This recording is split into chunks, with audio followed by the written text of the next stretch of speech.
Yang saya hormati teman-teman mahasiswa PJJPAI kelas A34.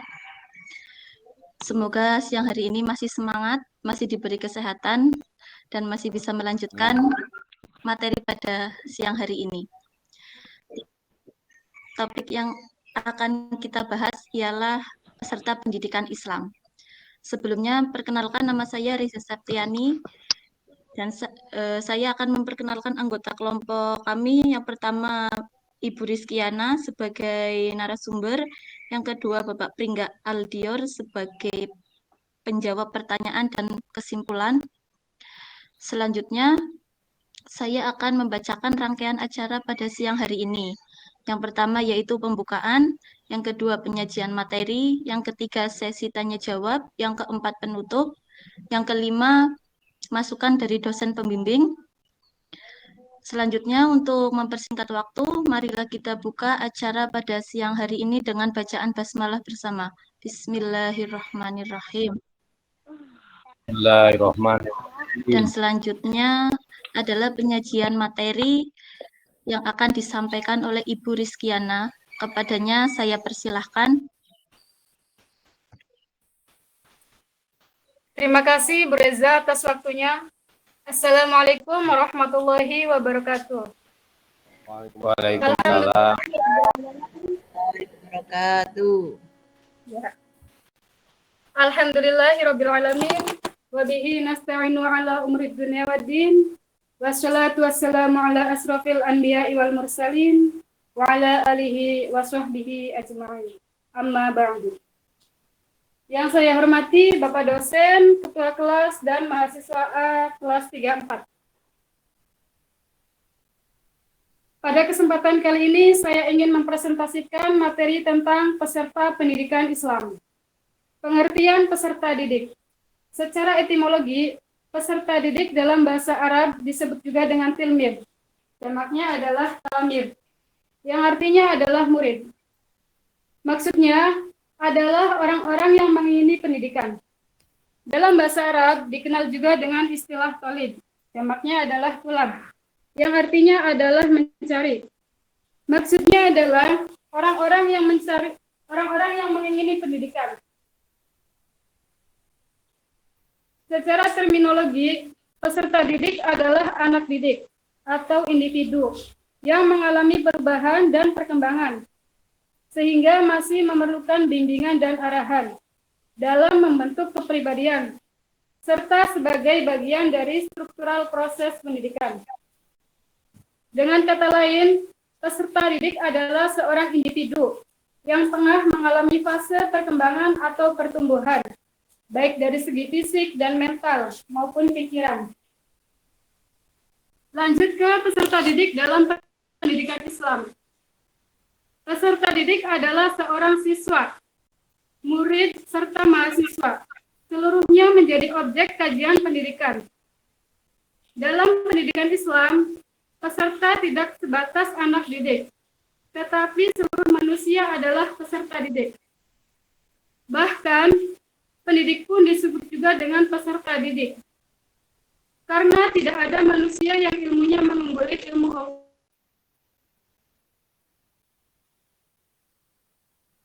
Maka sepantasnya manusia mengakui dirinya fakir dengan ilmu. Setelah anak lahir, pendidikan yang diberikan. Poin yang pertama, sesegera mungkin, yakni membaca kalimat tauhid dalam adzan yang didengarkan di telinga sang bayi. Poin yang kedua yaitu orang tua menebus anak yang baru dilahirkan dengan cara menyembelih seekor kambing atau 2 ekor kambing, yang disebut dengan akikoh. Poin yang ketiga, memberi nama yang baik menurut anjuran Nabi Muhammad SAW, seperti nama Abdullah dan nama-nama yang lain, yang tidak menjadikan sifat Allah sebagai namanya. Poin yang keempat yaitu setiap hari ibu selalu mendekap anaknya dalam pelukan, memberi air susu ibu sebagai pendidikan kasih sayang ibu sepanjang zaman. Poin yang kelima, mengajarkan doa menjelang tidur dan mengajarkan membaca Al-Quran hingga anak pun tumbuh dan berkembang dengan akhlak yang baik dan terpuji. Perkembangan anak memerlukan bimbingan orang tua, di antaranya yaitu 1. Memberi teladan yang baik, 2. Membiasakan anak bersikap baik, 3. Menyajikan cerita-cerita yang baik, 4. Menerangkan segala hal yang baik, 5. Membina daya kreativitas anak, 6. Mengontrol dan membimbing, serta mengawasi perilaku anak dengan baik, 7. Memberikan sanksi yang bernilai pengajaran dengan baik apabila diperlukan. Rasulullah mengatakan bahwa jika anak telah berumur 7 tahun, perintahkanlah ia untuk mendirikan sholat. Jika ia meninggalkan sholat, berilah sanksi, pukullah ia. Tujuan dan kewajiban peserta didik. Agar pelaksanaan proses pendidikan Islam dapat mencapai tujuan yang diinginkan, maka setiap peserta didik hendaknya senantiasa menyadari tugas dan kewajibannya. Menurut Asma Hasan Fahmi, tugas dan kewajiban peserta didik yang harus dipenuhi diantaranya adalah yang ke-1, peserta didik hendaknya senantiasa membersihkan hatinya sebelum menuntut ilmu. Yang kedua, tujuan belajar hendaknya ditujukan untuk menghiasi ruh dengan berbagai sifat keimanan.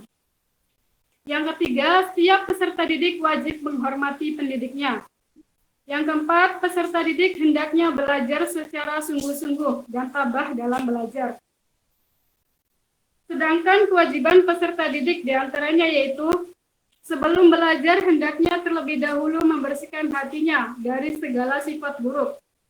Niat belajar hendaknya ditunjukkan untuk mengisi jiwa dengan berbagai fadilah. Wajib bersungguh-sungguh dalam belajar, serta wajib saling mengasihi dan menyayangi di antara sesama. Bergaul baik terhadap guru-gurunya. Lanjut ke sifat ideal peserta didik. Dalam upaya mencapai tujuan pendidikan Islam, peserta didik hendaknya memiliki dan menanamkan sifat-sifat baik dalam kepribadiannya. Di antara sifat ideal yang harus dimiliki peserta didik seperti kemauan keras dan pantang menyerah, memiliki motivasi yang tinggi, sabar dan tabah, serta tidak mudah putus asa, dan sebagainya. Sebagaimana yang dikatakan oleh Imam Al-Ghazali, yang dikutip oleh Fathahiyah Hasan Sulaiman. Ia merumuskan sifat-sifat ideal yang harus dimiliki peserta didik.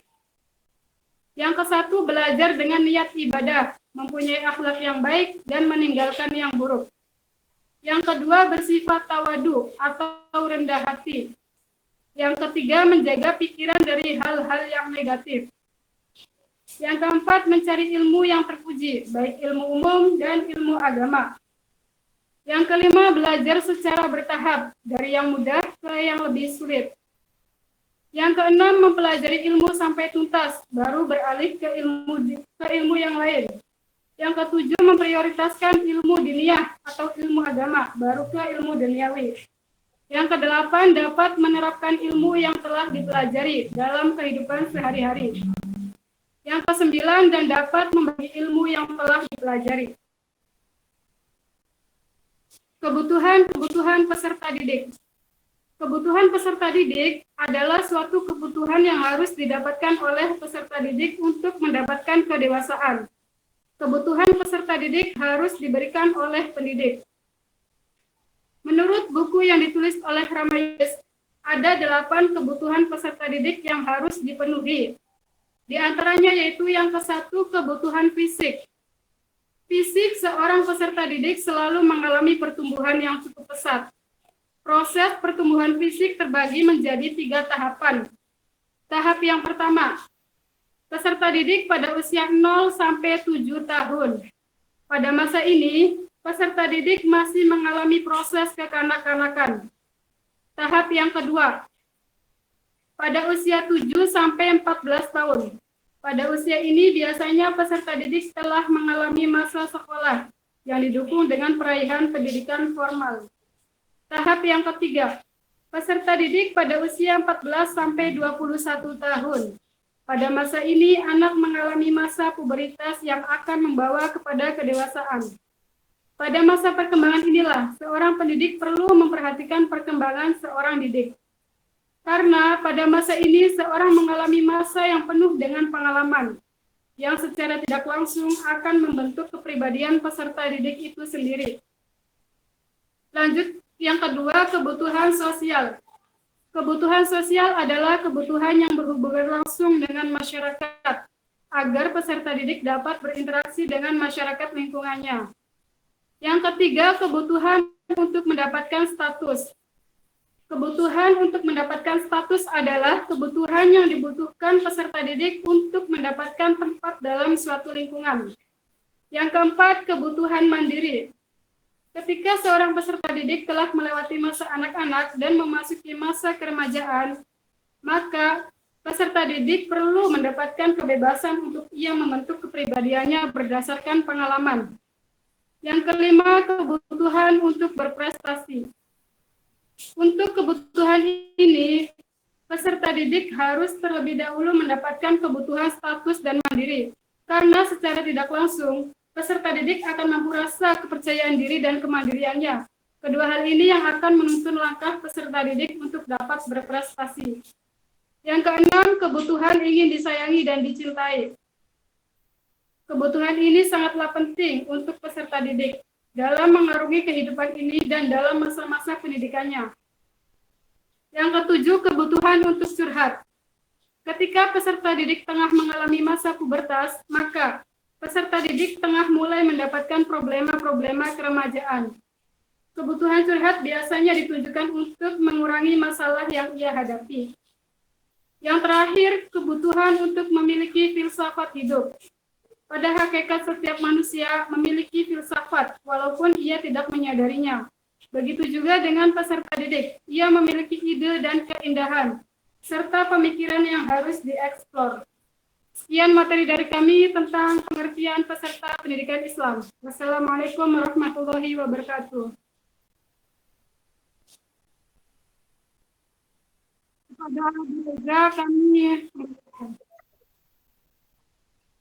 Selanjutnya akan disampaikan oleh Bapak Pringga Aldior, dan monggo yang mau bertanya, saya kasih 3 pertanyaan, silakan mengangkat tangan.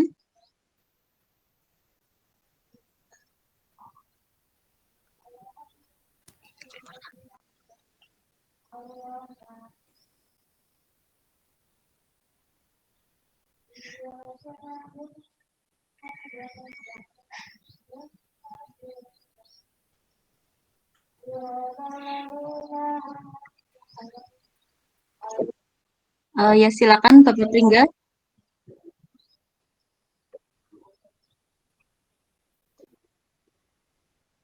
Waalaikumsalam warahmatullahi.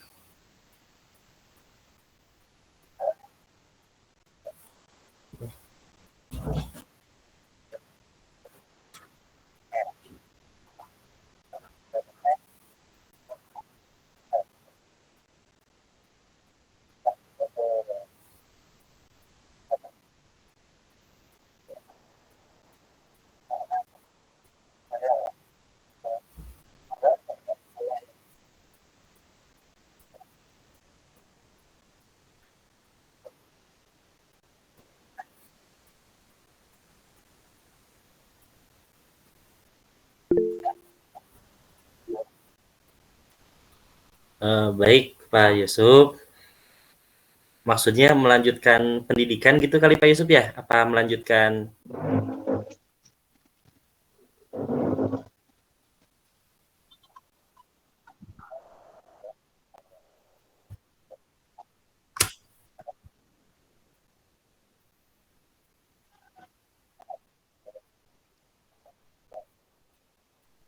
Oh iya,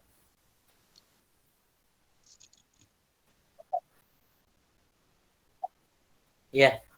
Baik, menjawab ya Pak Muhammad Yusuf, mungkin yang lainnya bisa menambahkan bahwa ada yang namanya lingkungan pendidikan, itu ada 3 yang kita ketahui semua sama-sama, bahwa yang ke-1 itu adalah lingkungan tempat tinggalnya, yang dimana bapak ibunya atau mungkin kakaknya atau mungkin adiknya atau mungkin kakek neneknya di dalam lingkungan tempat tinggal itu adalah poin yang paling penting dan utama, selain memang pendidikan di lingkungan sekolah dan lingkungan main nantinya, Pak. Pendidikan di lingkungan tempat tinggal itu sangat penting. Mengapa? Sebab hal-hal awal kaitan dengan pondasi, kaitan dengan keagamaan, ketauhidan, kaitan dengan sifat, sopan santun, semuanya ada dalam lingkungan tempat tinggal, maka itu menjadi poin yang ke-1 yang penting. Poin yang kedua itu adalah poin di sekolah. Bagaimana sekolah mendidik, menjadikan anak menjadi lebih kaya akan ilmu, dan itu mesti sejalan dengan apa yang ada di lingkungan tempat tinggal, begitu. Kemudian di lingkungan yang ketiga, yaitu lingkungan tempat dia main pun sama, mesti sejalan. Jadi mesti satu visi, satu misi, begitu ya. Tidak boleh beda, sebab nanti kalau beda, misalnya contoh di lingkungan sekolah kita dituntut untuk amanah, misalnya demikian. Tapi di lingkungan tempat main atau mungkin di lingkungan tempat tinggalnya, dia menyaksikan adiknya atau kakaknya atau teman-temannya itu sesuatu hal yang tidak amanah, begitu ya.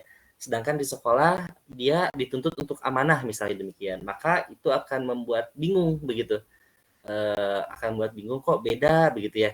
Nah, makanya memang 3 lingkungan kependidikan ini, yaitu lingkungan tempat tinggal, kemudian lingkungan sekolah, kemudian juga lingkungan tempat main gitu, Pak Muhammad Yusuf mesti sejalan, satu visi, satu misi dalam makna Islami, begitu ya. Sebisa mungkin dijaga lingkungan pendidikannya, teman-temannya kita tahu siapa saja, begitu. Kemudian juga di sekolah juga tahu, begitu ya, teman-temannya, kemudian juga sekolahnya sekolah apa, apakah sekolah agama, apakah sekolah umum, atau sekolah teknik, SMK misalnya demikian. Pun demikian dengan lingkungan tempat tinggalnya, mesti semuanya saling mendukung untuk menjadikan anak didiknya sesuai dengan yang diinginkan, yaitu tujuan pendidikan tadi. Begitu Pak Yusuf, mungkin ada yang mau menambahkan, silakan.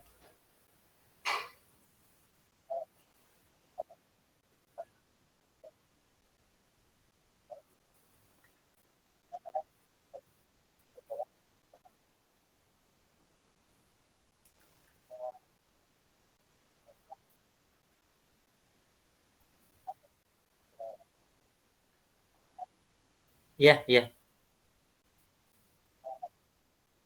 Cukup Pak Muhammad Yusuf.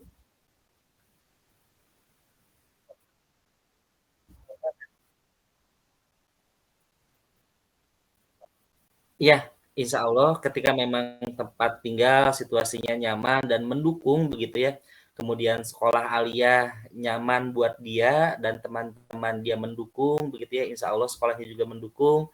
Kemudian pula teman-teman tempat mainnya, begitu ya, sama-sama juga mendukung, teman-temannya baik, soleh-solehah, misalnya demikian. Nah itu insya Allah akan cepat, begitu ya, akan cepat sampai kepada tujuan pendidikan, begitu. Begitu Pak Muhammad Yusuf. Sama-sama Pak Muhammad Yusuf. Selanjutnya Pak Kodim. Oke. Saya nggak tahu ini menanggapi atau apa. Artinya yang disampaikan tadi ini adalah hal-hal yang memang idealis ya. Artinya 3 sisi, baik dari siswanya, lingkungan sekolahnya, ataupun lingkungan keluarganya, ini saling terkait. Komunikasi terbentuk antara guru, murid, dan wali murid. Nah, ini memang faktor ideal. Dan apapun tujuannya, apapun visi misinya, kalau itu selaras, itu insya Allah akan berhasil. Nah, kemudian yang menjadi kendala, yang seperti disampaikan Pak Muhammad Yusuf, ya, menjadi kendala itu sering di lapangan, ini tidak sinkron antara guru, murid, dan wali murid. Ya, justru yang kita perlu cari solusinya itu, oke lah kalau di sekolahan, kita sekolah berbasis agama, diajarkan etika, akhlak, dan lain sebagainya, sampai hal-hal mendasar, parukunan, dan lain sebagainya. Ya. Tapi ketika di rumah tidak mendukung, bahkan sampai, Tong, kamu kok nggak sholat? Orang di rumah bapak aja nggak sholat. Nah, kalau ada kasus yang seperti itu, makanya Ini justru yang perlu kita cari solusi itu seperti itu. Artinya ketika ada ketidaksinkronan antara tiga titik itu, nah ini solusinya seperti apa?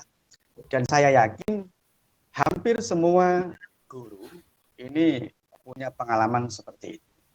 Hampir semua, ya. Di antara anak didiknya itu ada yang seperti itu. Gitu, Pak. Jadi dari awal tadi saya juga pengen menanyakan seperti itu. Ketika tidak ada sinkron antara guru, murid, dan lingkungan rumah, karena benteng yang paling utama itu bukan di sekolah, memang bentengnya itu di rumah. Nah, ketika benteng utamanya ini ada sesuatu, entah itu dari broken home dan lain sebagainya, itu, nah ini solusinya seperti apa? Monggo silakan ditanggapi. Ya, mungkin baik Pak, makasih. Mungkin yang lain ada yang mau menanggapi. Ya, sambil menunggu, saya mau mencoba menjawab begitu Bapak ya. Ada teman begitu, sama mengalami masalah begitu dengan bapaknya, begitu ya, dengan ibunya. Alhamdulillahnya mungkin begitu, teman saya tadi memiliki agama yang bagus, alhamdulillahnya, lulusan pondok juga. Jadi ketika memang ada masalah yang hebat mengguncang batin, maka yang dilakukan adalah mendekatkan kepada penciptanya, kepada Allah Subhanahu wa taala, sebab dia ada kekuatan keagamaan begitu ya. Alhamdulillah tauhidnya bagus. Nah, ini agak langka ketika ditemukan di lingkungan sekolah begitu. Misalnya mungkin di lingkungan teman-teman anak-anak yang memang tidak sekuat agamanya teman saya begitu, bisa bahaya misalnya bebas gitu ya, gaul bebas, kemudian juga dia melampiaskan ke obat-obatan begitu ya, dan lain sebagainya. Nah, ini mesti dikomunikasikan dengan baik tentunya oleh pihak sekolah dengan pihak walinya, ibu bapaknya, bagaimana menciptakan suatu suasana yang sejalan tentunya dengan tujuan-tujuan pendidikan, tujuan-tujuan sekolah, begitu ya, keinginan ibu bapaknya ingin punya anak soleh-solehah, begitu. Mudah-mudahan, begitu ya, mudah-mudahan ada jalan yang bisa diambil pihak sekolah maupun pihak ibu dan bapaknya, walinya, sehingga menjadikan satu buah komitmen yang akan dipegang teguh. Gitu. Itu mungkin Pak dikomunikasikan jawaban saya. Mungkin ada yang mau menambahkan, silakan Pak Cecep, ada Pak Muhammad Fatoni atau Pak Muhammad Yusuf, silakan mau menambahkan, monggo.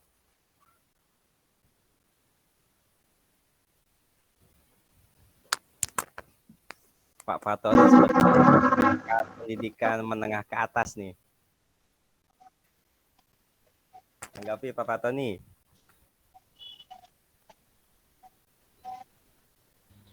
Saya no komen dulu. No komen dulu.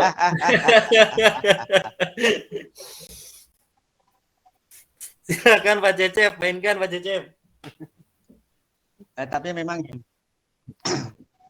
Ya, baiklah.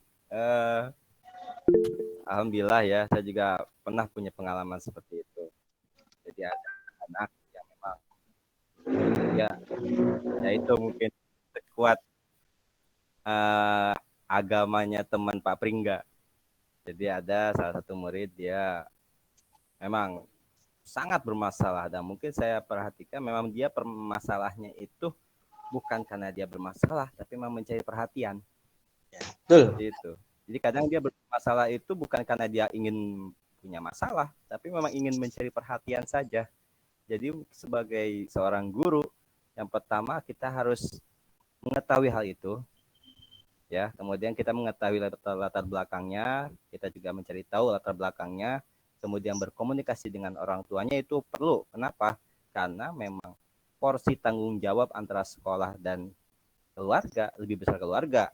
Artinya jangan sampai misalkan ketika anak broken home itu kemudian sekolah dan di sekolah nakal, itu sekolah yang disalahkan.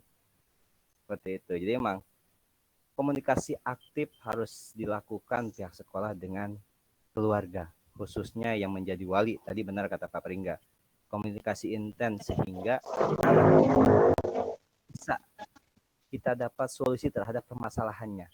Kalau misalkan permasalahannya tadi seperti halnya yang saya sampaikan tadi, anak ini mencari perhatian, maka sebagai guru kita bisa memberikan perhatian yang khusus ya, dalam artian kita bisa memberikan motivasi, kemudian kita memberikan bimbingan, bahkan kita bisa menjadikan permasalahannya sebagai sumber kekuatannya. Seperti itu. Misalkan dengan broken home itu harusnya si anak bisa lebih termotivasi untuk lebih hebat daripada yang lainnya, daripada teman-teman lainnya yang mungkin keluarganya masih lengkap gitu kan. Jadi kita sebagai pendidik harus bisa harus punya strategi supaya menjadikan persoalan si anak itu menjadi motivasi utama dia untuk lebih berkembang. Karena tidak semuanya yang broken home itu bakal hancur ke depannya. Ya, karena memang masa depan itu kita nggak ada yang tahu. Tapi kita bisa upayakan seperti itu. Dan komunikasi intens dengan keluarga itu hal yang harus kita lakukan. Karena walau bagaimanapun pendidik itu harus berkolaborasi dengan keluarga di peserta didik supaya bisa menghasilkan sebuah tujuan yang sama, visi yang sama untuk kebaikan peserta didik. Itu saja yang bisa saya sampaikan. Terima kasih. Selanjutnya Bu Eka mungkin mau menambahkan atau bertanya?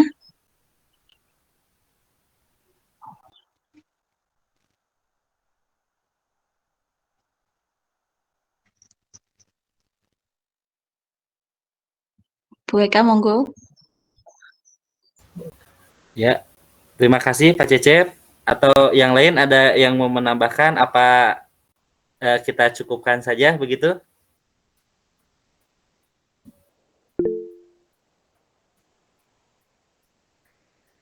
Ya, Pak Ahmad Husam, silahkan. Assalamualaikum warahmatullahi wabarakatuh. Waalaikumsalam.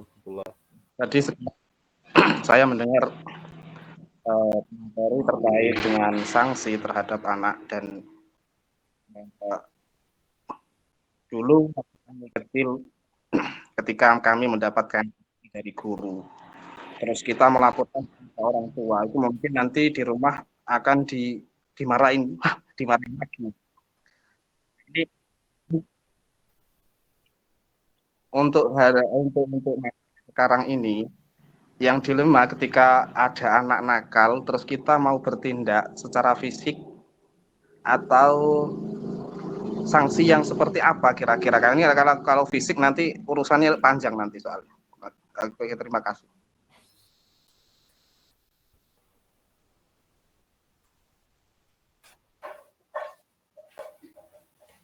Ya, baik Pak. Ya, sedikit menanggapi Pak. Kebetulan memang saya juga sempat Bapak begitu ya menjadi pembina OSIS dan ketemu dengan anak-anak yang bandelnya minta ampun dan membuat kita emosi begitu ya. Membuat kita emosi. Saya waktu itu dengan metode pendekatan begitu ya, mencoba menanyai dengan sungguh-sungguh begitu, kok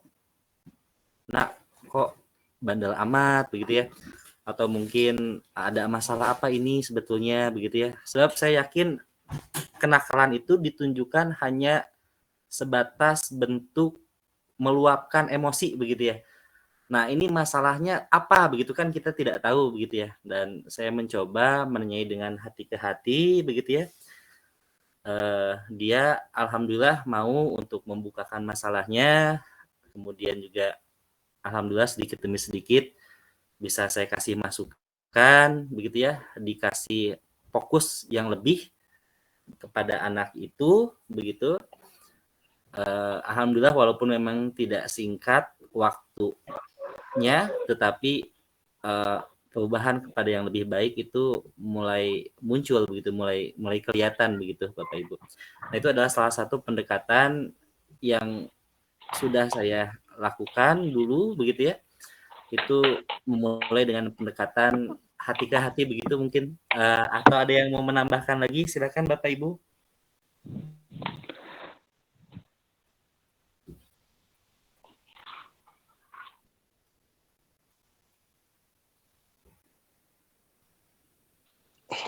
Maksud kami sanksi yang seperti apa? Kan tadi ada kata kalau memang membutuhkan sanksi maka perlulah anak didik untuk diberi sanksi. Itu mungkin sanksi yang seperti apa gitu. Terima kasih.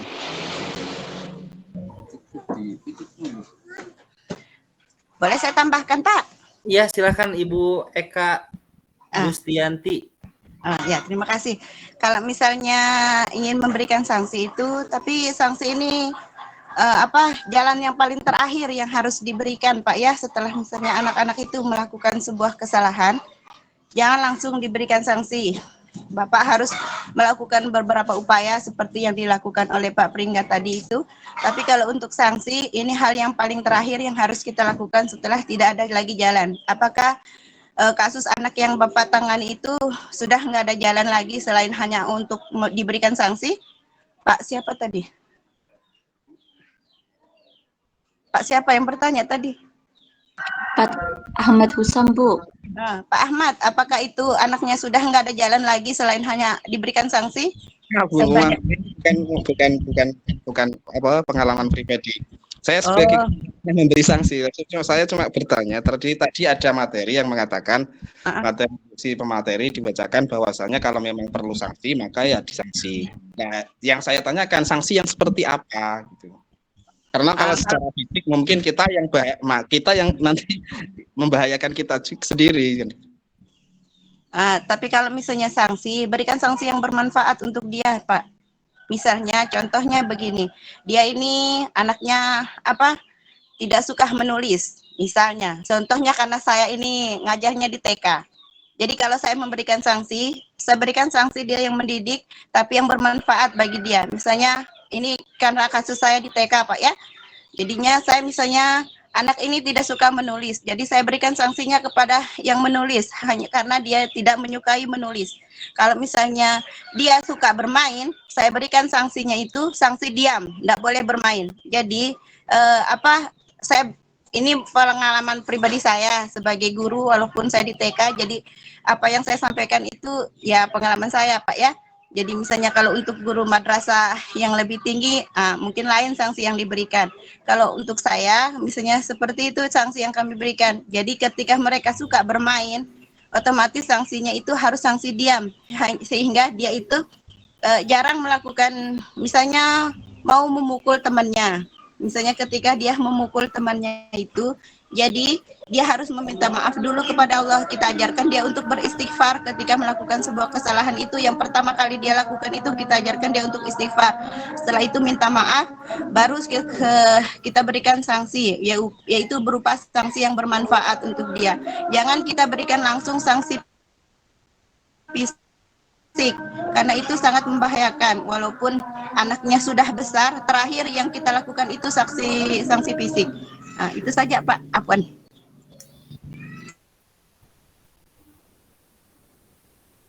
Ya, makasih Bu Eka Gustianti dan Pak Ahmad Husam. Apakah sudah jelas? Sedikit menambahkan, biasanya kalau saya sih ke anak-anak aliyah itu suka kalau memang telat begitu ya, misalnya masuk jam 7, dia datang jam 7 lewat begitu, suka ya push up lah begitu ya, push up supaya sehat lah kata saya bilang. Wah, telat nih, push up dulu dah supaya sehat. Nah, gitu-gitu kan.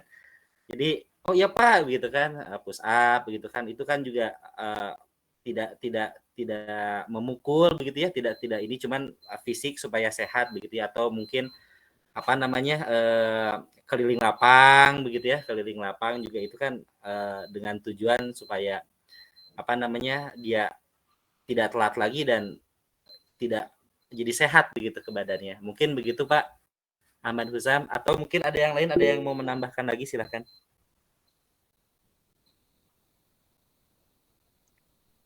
Mohon izin Pak. Iya. terkait dengan sanksi ya. Sanksi. Ini yang kita perlu ketahui, sanksi itu tujuannya apa? Nah, setahu saya, sanksi itu adalah efek jera, Pak. Sanksi itu kan untuk memberikan efek jera, agar anak itu tidak mengulangi kesalahan yang sama.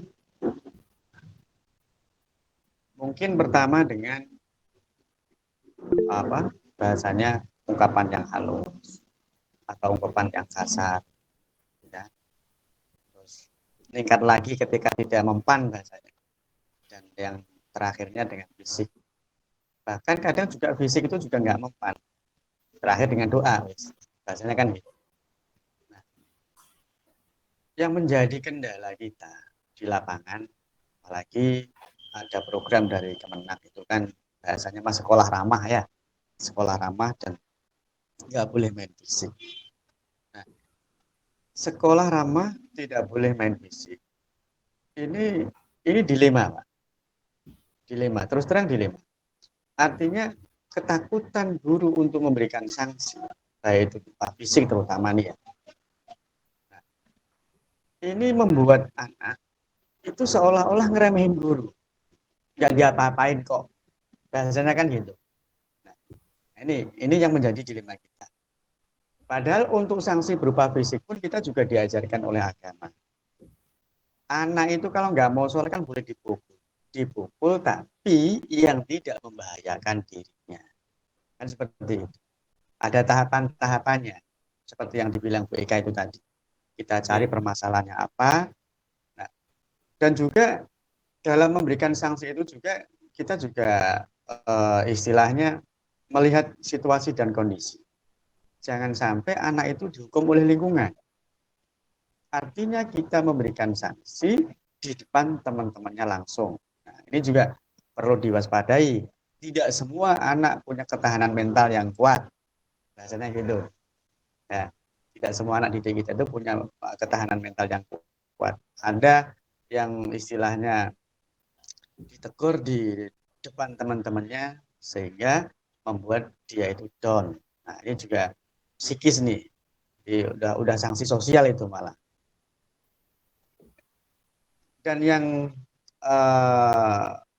menjadi dilema kita itu tadi, perlu ada penjelasan sekolah ramah, kemudian tidak boleh main fisik, ya.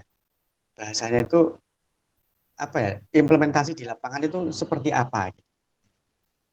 Ini yang menjadi istilahnya mungkin kebingungan seorang pendidik ya, mau ditegur seperti ini. Kan kasus-kasus beberapa tahun yang lalu itu kan ada beberapa guru yang dilaporkan polisi. Ini kan perlu kesadaran dari orang tua. Ketika menyerahkan anaknya ke satu lembaga pendidikan, itu tidak ada intervensi dalam masalah mendidik anak di lingkungan sekolah. Kuncinya di situ sebetulnya. Terlepas dari kejadian-kejadian di sekolah, ketika ada yang main fisik biasanya, ini bukan dari kelembagaan, ini oknum yang kurang sabar dalam mendidik peserta didiknya. Kalau kita ikutin rule-nya, aturannya, sebagaimana yang dicontohkan oleh Rasulullah ya bahasanya, di situ dengan tahapan, sehingga nanti ketika sudah mentok bahasanya, boleh dengan fisik, tapi yang tidak membahayakan dirinya. Dan juga yang perlu kita cermati juga, tujuan dari pemberian sanksi itu adalah memberikan efek jera. Kita telaah anak ini yang bisa bikin jera ini apa. Jadi nggak serta-merta harus fisik tuh enggak. Saya kira seperti itu. Monggo yang lain ditangkap. Makasih Pak Odim. Silakan yang lain kalau ada yang mau ditambahkan lagi.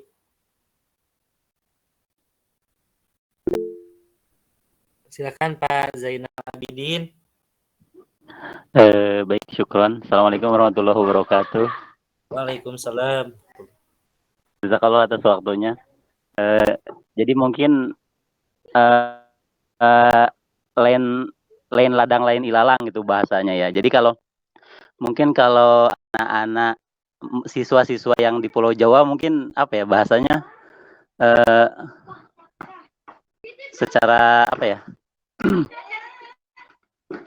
keseharian kemudian dari perilaku juga mungkin beda dengan siswa-siswa yang ada di Sumatera mungkin ya, terutama kan kebetulan saya juga di Sumatera gitu kan, di Lampung.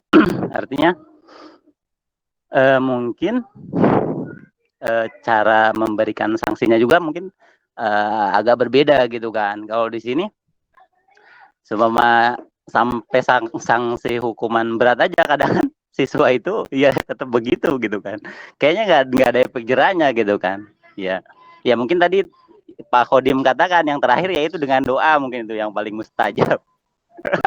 Kalaupun itu dijabah oleh Allah gitu kan. Itu jalan terakhir saking lemahnya kita gitu. Karena memang ya segala sesuatunya Allah gitu kan yang membolak-balikan gitu kan. Yang jelas hukuman itu aja sebagai perantara. Tapi yang jelas lapangannya berbeda mungkin. Kalau yang Bapak Paringga di sana mungkin anak-anak SMA-nya juga kalem gitu kan bahasanya.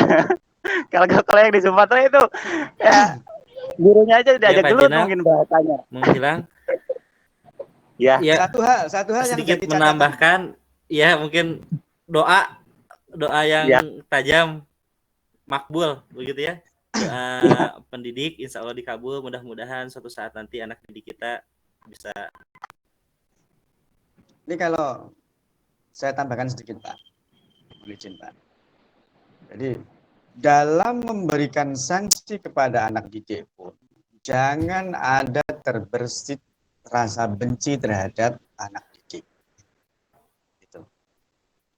Artinya entah itu di dalam keluarga, entah itu di lingkungan sekolah, ketika memberikan sanksi terhadap anak didik, jangan pernah ada kata benci di situ.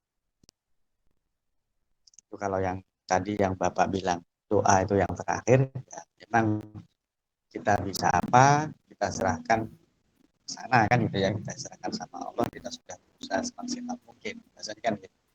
Dan itu memang salah satu kunci, the power of doa.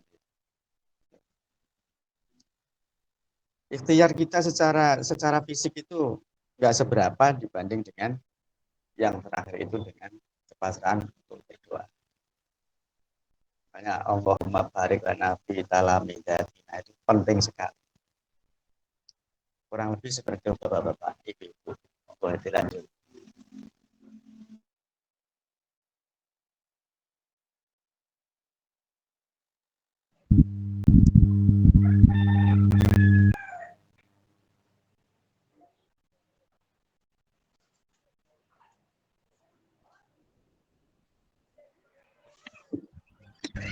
Baik, kiranya ada yang mau ditanyakan lagi atau sudah 3 penanya?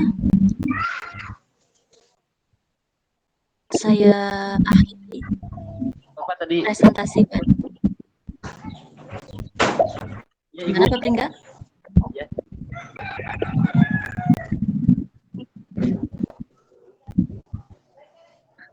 Baik, sudah ya Bapak Ibu. Nanti biar Pak dosen mau memberi saran atau masukan kepada kita semua.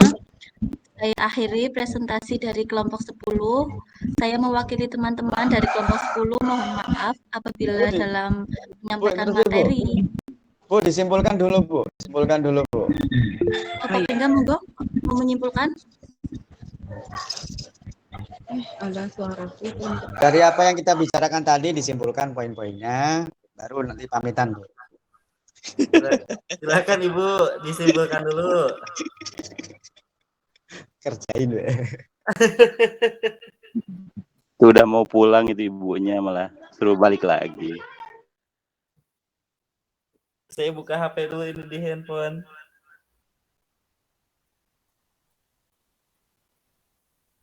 Sesi pertama pakai laptop, saya kameranya mati. Handphone ini.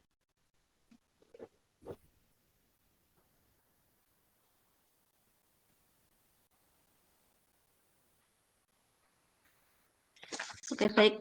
Saya simpulkan saja sedikit ya, Pak. Mohon maaf kalau tidak sesuai. Jadi, untuk mencapai tujuan pendidikan yang diharapkan, sangat perlu sistem pendidikan.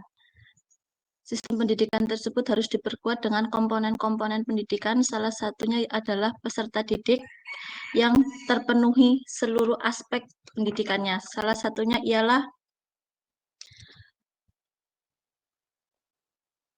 pemahaman dari peserta didik itu sendiri dan dari pendidik itu sendiri.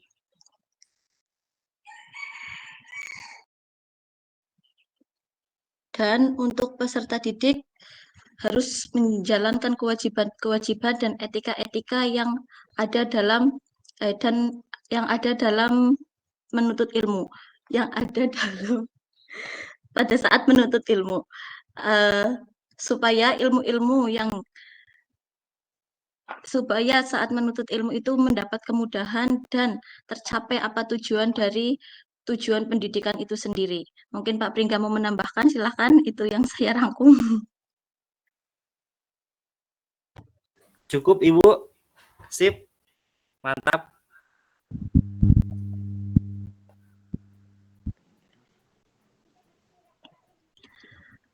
Oke, jika cukup, ini ditutup ya Pak, Bu. Iya, mangga silakan Bu. Oke, saya tutup dari presentasi kelompok 10, kurang lebihnya mohon maaf. Wallahul muwaffiq ila aqwamit thoriq. Wassalamualaikum warahmatullahi wabarakatuh. Waalaikumsalam. Terima kasih kepada kelompok 10 atas presentasi makalahnya ya yang sangat luar biasa. Mudah-mudahan bisa menambah wawasan untuk kita, menambah ilmu dan bisa menjadi sebuah strategi dalam tadi. Maka dari itu saya persilakan kepada Pak dosen untuk memberikan pendapat, masukan, ataupun hal yang lainnya berhubungan dengan dua makalah tadi. Silakan Pak dosen. Oke. Terima kasih Pak Cecep, khusus pada kelompok 9 dan 10 saya perlu sapa juga Pak Cecep, berikan apresiasi yang luar biasa melaksanakan tugas sesuai dengan tagihan akademik. Kelompok ke-9 itu terdiri dari 3 Bu, ini Bu Nur semua nih. Nur Farida, Ibu Nurul Aini, Ibu Nurul Hayati.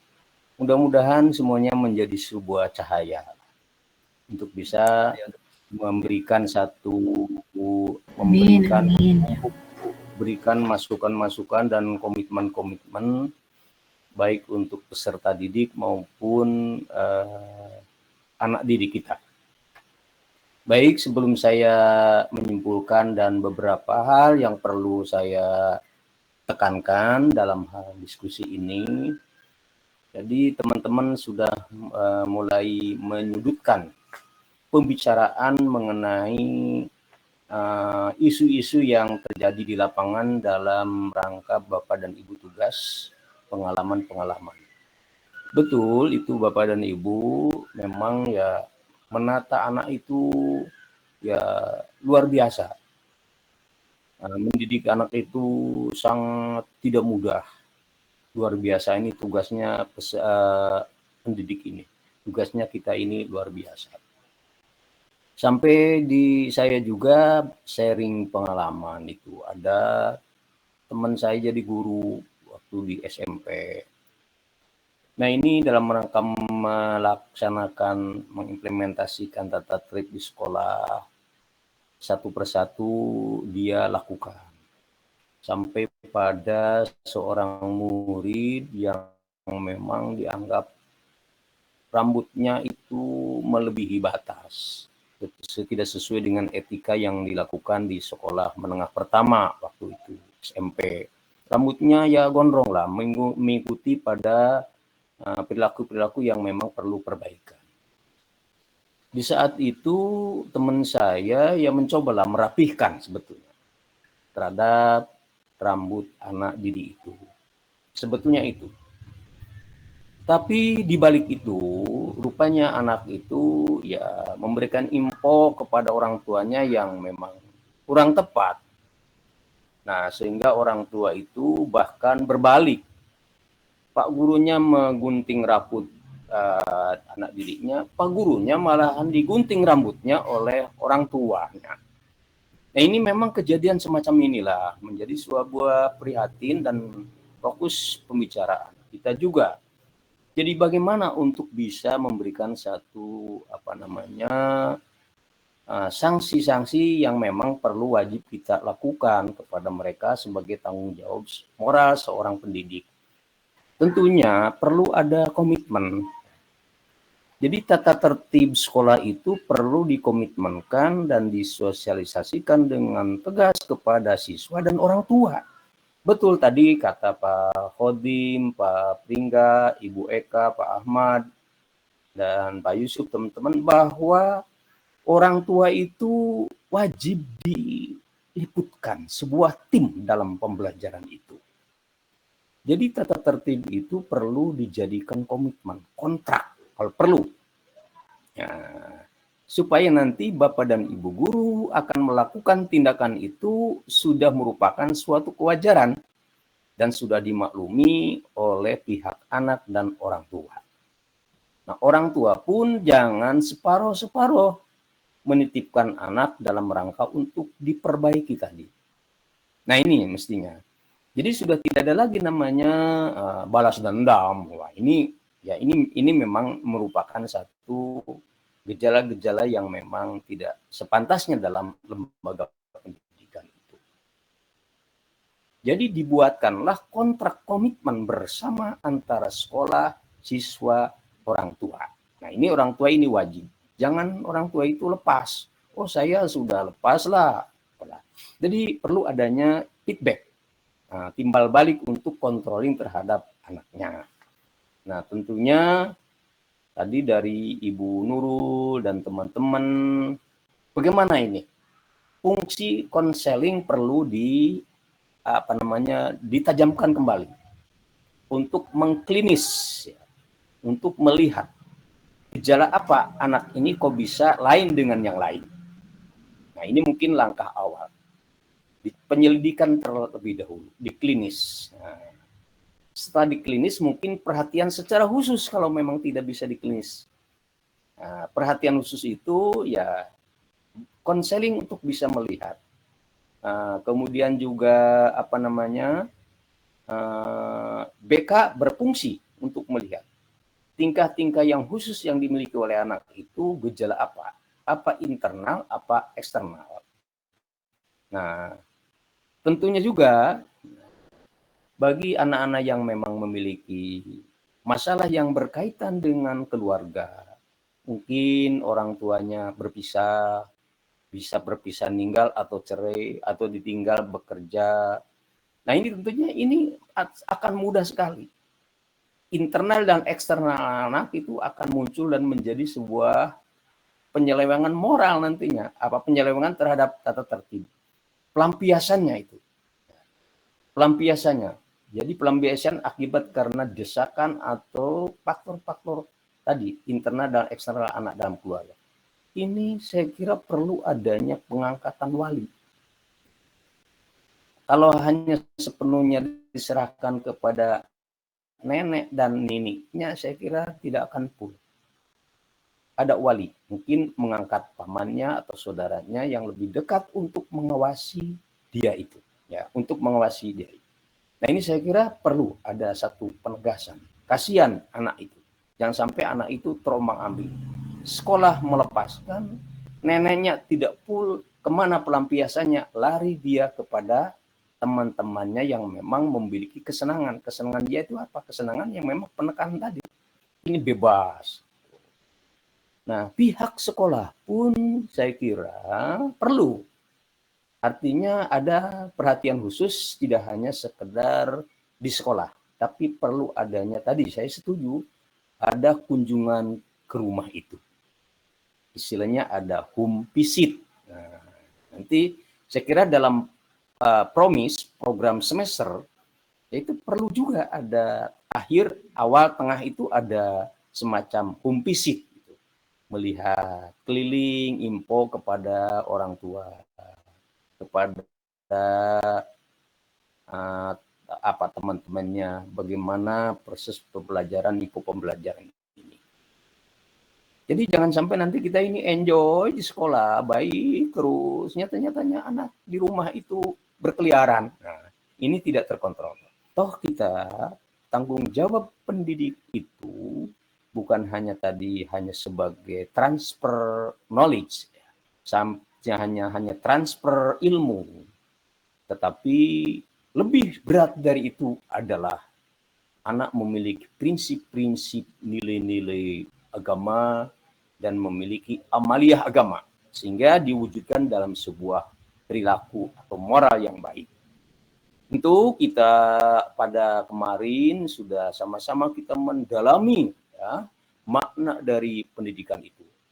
Ada sebagai merobi, sebagai taklim, dan sebagai takdib. Nah, kita tidak hanya membidik knowledge, tetapi takdibnya, kata filosofis Al-Ghazali, justru akhlak yang kita buru. Yang kita bidik itu adalah akhlak. Nah, akhlak sudah bagus, sudah baik, komitmen sudah luar biasa prinsipnya, mau ditambah, dimasukkan ilmu apapun, mereka sudah terbersihkan dari hal-hal yang akan menggoyangkan terhadap kepribadiannya. Nah, saya kira tadi mengamati diskusi dari bapak-bapak dan ibu ini, ya luar biasa lah untuk bisa kita terapkan. Baik Bapak dan Ibu, di sini tadi muncul ada beberapa penekanan menjadi ciri khas karakter ya, karakter anak didik pendidikan Islam. Itu yang perlu kita miliki, kita awasi dan kita kawal. Toh itu yang kita akan punya karakter, ciri-ciri. Wah, ini adalah merupakan cirinya anak kita. Berbeda dengan pendidikan secara umumnya. Nah, inilah karakter-karakter ini yang mesti harus kita kawal. Tadi sudah diungkap dalam makalah Bapak dan Ibu, itu ada karakter-karakter peserta didik pendidikan Islam. Inilah yang menjadi warna pembeda. Ini menjadi tugas tanggung jawab kita untuk menjaganya. Menjaganya, mengkawalnya, terus memproduk sampai akhir. Sehingga tujuan dari pembelajaran pendidikan Islam itu toh menjadi manusia yang utuh. Manusia yang totalitas, manusia yang sempurna, sehingga dengan istilah insan kamil itu. Nah, itu proses yang luar biasa. Selanjutnya, Bapak dan Ibu, anak-anak kita ini sudah punya karakter yang memiliki karakter yang luar biasa dan berbeda dengan yang lain. Nah, pendidiknya pun kita, guru, ya tentunya lebih dari itu. Nah, kata tadi Ibu memberikan presentasi bahwa guru itu adalah seseorang yang memberikan sesuatu yang lebih dan bermanfaat bagi orang. Itulah guru. Tadi yang contohkan oleh Sayyidina Ali. Jadi guru itu tidak mengenal orang tua, tidak mengenal anak. Dari siapapun yang memang kita ambil manfaat dan bisa memberikan dampak yang positif, itulah merupakan guru. Nah, jadi kita lebih unggul daripada mereka anak ini. Kita harus mengawali sebelum mereka melakukan. Jadi ibda binafsik itu memang betul-betul metode yang dilakukan oleh Rasul itu adalah ibda binafsik. Rasul tidak berbicara, Rasul tidak memerintahkan, tapi Rasul melakukan pekerjaan. Para sahabat dan para tabi'in semuanya taat melakukan pekerjaan apa yang dilakukan oleh Rasul. Diteladani oleh Rasul. Nah, ini maka akan melekat pada diri anak. Ibda binafsik. Ini adalah peserta pendidik. Bapak dan Ibu lihat itu. Kenapa Pak Yai di pesantren tidak mengundangkan adzan, baru Pak Yai itu mengacungkan tongkatnya. Nah, ini para santri sudah serius. Di mana Pak Kiai sudah membawa tongkat dan mengacungkan tongkatnya, itu merupakan ajakan untuk melakukan sholat berjamaah di masjid atau pengajian dimulai. Nah ini dengan semacam itu adalah kenapa? Karena Pak Kiai itu punya harisma, punya karakteristik yang luar biasa, punya suri tauladan, barangkali tingkatannya tadi yang sudah dibahas itu tingkatan mursid, sudah sampai kepada tingkatan mursid. Nah, Pak Kiai ini kan sebagai pendidik. Begitu mereka santrinya itu dengan spontanitas. Nah ini. Nah kenapa demikian? Jadi Pak Kiai punya karakter sebagai pendidik. Tadi saya kira karakter pendidik sudah diutarakan oleh kelompok berapa itu 9-10 sebuah bersinggungan dua ini membahas itu.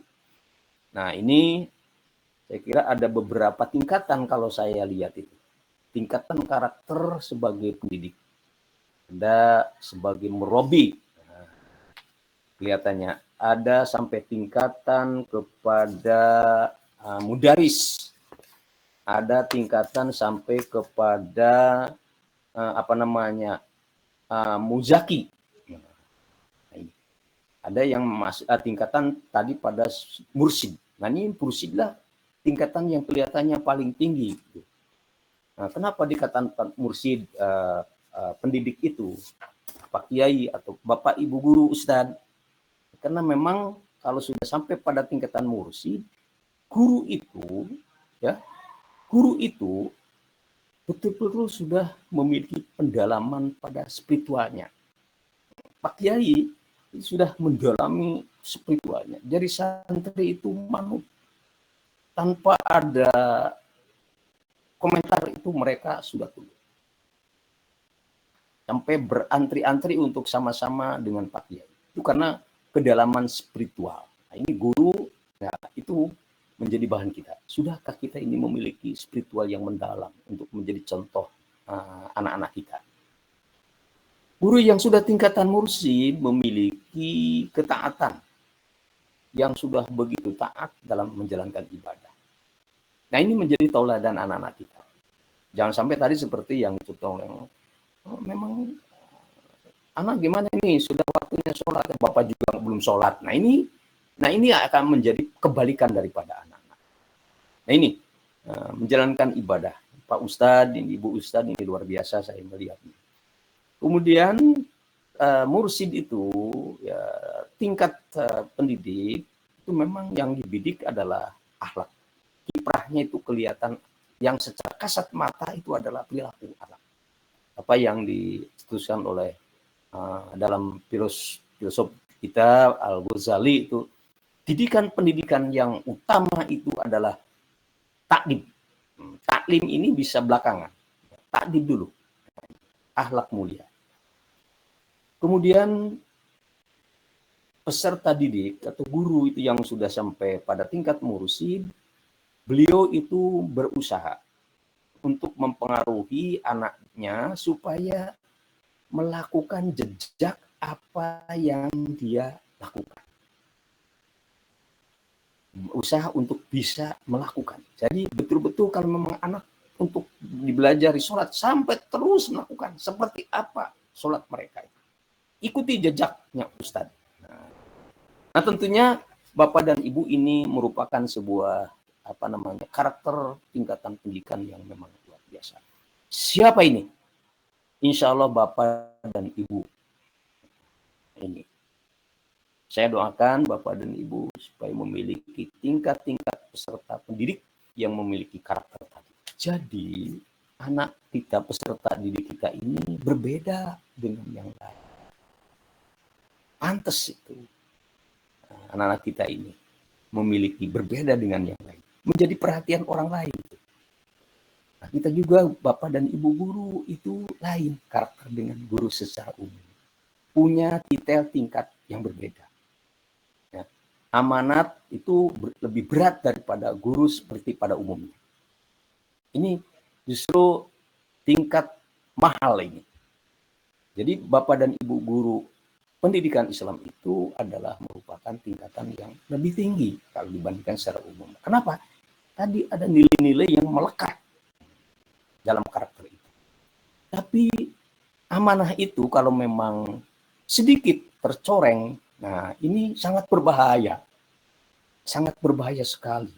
Bahkan akan dibesar-besarkan bagi orang yang memang kurang begitu senang. Nah, kalau Pak Ustadz tercoreng sedikit, ini berbahaya. Ya. Tapi kalau guru umum tercoreng sedikit, dianggapnya wajar. Tapi kalau Pak Ustadz, Bu Ustadz ini bukan wajar, malah bilangnya kurang ajar. Nah ini nih, kenapa? Karena memang tingkatannya berbeda dengan mereka.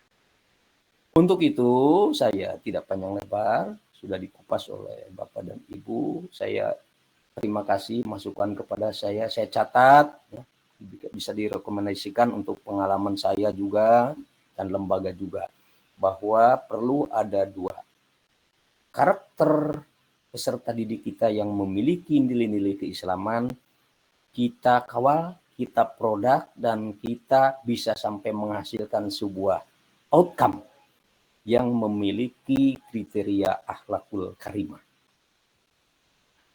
Yang keduanya, karakter pendidik yang tadi sudah Bapak Ibu diskusikan dan sudah digores bersama.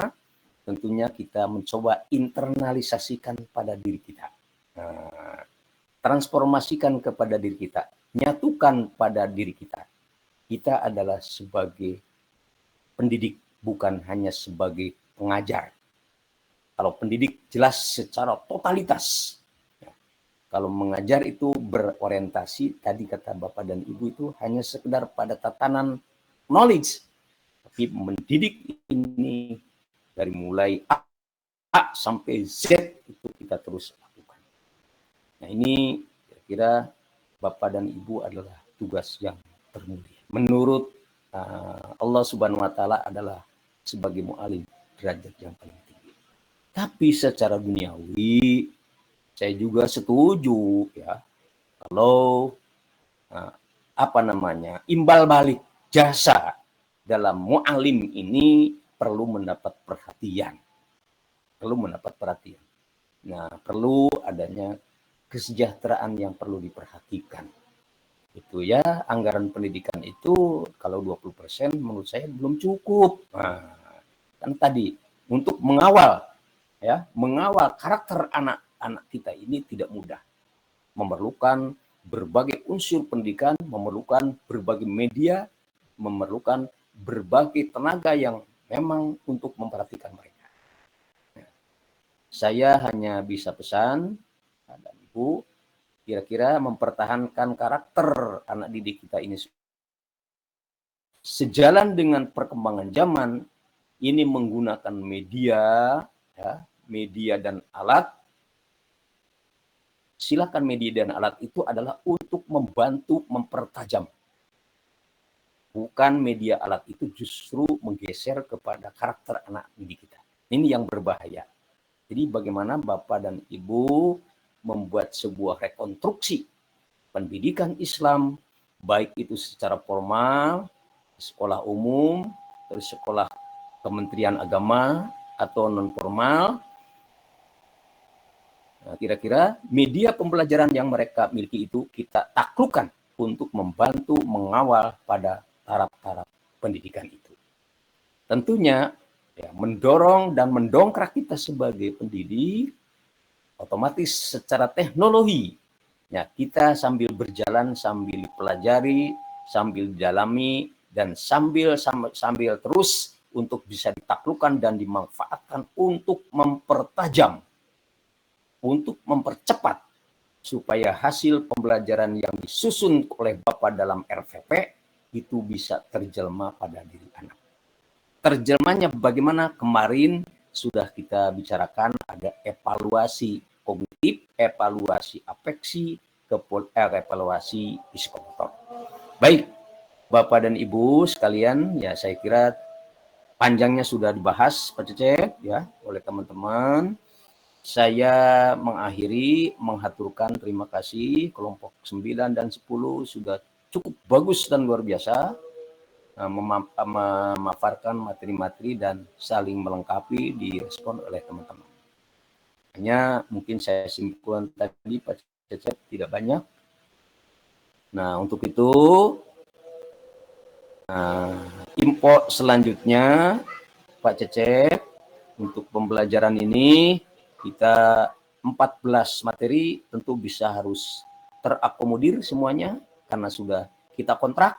Nah, hanya ada pergeseran waktu karena agenda akademiknya itu di pertengahan Desember itu sudah habis. Di tanggal 23 katanya sudah masuk UAS selesai. Jadi otomatis ada double ini. Tapi saya kira Pak Cecep tidak mengurangi semangat dan hasil penjabaran dari materi ini. Nah, untuk selanjutnya silakan, untuk hal ini adalah Pak Cecep sebagai koordinator. Langkah-langkah berikutnya saya mengikuti. Apa mau besok lagi dilanjut supaya lebih cepat? Monggo, saya menyediakan waktu. Waktunya kapan saya mengikuti sama Bapak dan Ibu, teman-teman semuanya untuk bisa berembuk bagaimana. Itu mungkin Pak Cecep dari saya. Nah, kurang lebihnya saya mungkin tidak ada, tapi banyak kurangnya mohon maaf oleh Bapak dan Ibu sekalian. Nah, akhir saya billahi taufiq wal hidayah. Wassalamualaikum warahmatullahi wabarakatuh. Waalaikumsalam warahmatullahi wabarakatuh. Saya serahkan lagi kepada Pak Cecep untuk bermufakat bersama-sama. Dan saya mohon pamit Pak Cecep dan teman-teman sekalian dari laman Pak, ini. Sebelum pamit, Ya. untuk besok gimana Pak? Yes, Untuk besok, saya serahkan apakah ke ada tetap mayat? Monggo, kalau memang nanti dipandang ya teman-teman mau mengadakan, saya bersedia. Ya. Nanti mungkin Pak Cecep bermuk-lugu dengan teman-teman kesediaannya. Ini untuk bisa dipercepat besok diadakan, monggo, saya siap. Mau jam berapa itu ya, biar saya mengikuti kesempatan Bapak dan Ibu, karena Bapak dan Ibu juga kan sambil bertugas ini, monggo. Nah, barangkali itu Pak Cecep, apa mau ditentukan sekarang? Mungkin ditentukan saja Pak sekarang. Mangga. Teman-teman juga pada ngumpul. Iya, boleh. Untuk besok materi kelompok 12 gimana? 12. Kelompok 11 kelompok saya Pak besok Pak. Siap. 11 dulu Pak. Kelompok Ya, 11 siap Pak Cecep. Iya, iya. 11 dulu Pak. Oh iya, 11 dulu, Masya Allah. Iya. Sekarang 10 Siang. Pak. Siap, monggo. Mau jam berapa? Jam berapa Pak? Setelah duhur saja. Habis duhur.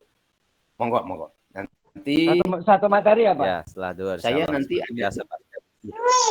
Satu. Ya. Monggo. Nanti saya dapat info link lagi dari Pak Cecep ya, melalui WA supaya mengingatkan saya karena setelah lupa karena banyak gitu. Monggo. Jadi nanti diingatkan saya, Pak, besok kita akan ada pertemuan lagi bersama-sama. Oke, itu Pak Cecep ya. Jadi siap pokoknya habis duhur jam berapanya kasih tahu. Oke. Silakan Pak Cecep ya. Cukup? Siap. Saya mau pamit Pak, mau ke Pasca. Ya. Cukup Pak. Silahkan Pak. Terima kasih Pak dosen. Baiklah teman-teman semuanya, alhamdulillah pertemuan pada siang hari ini telah usai. Mudah-mudahan menjadi ilmu untuk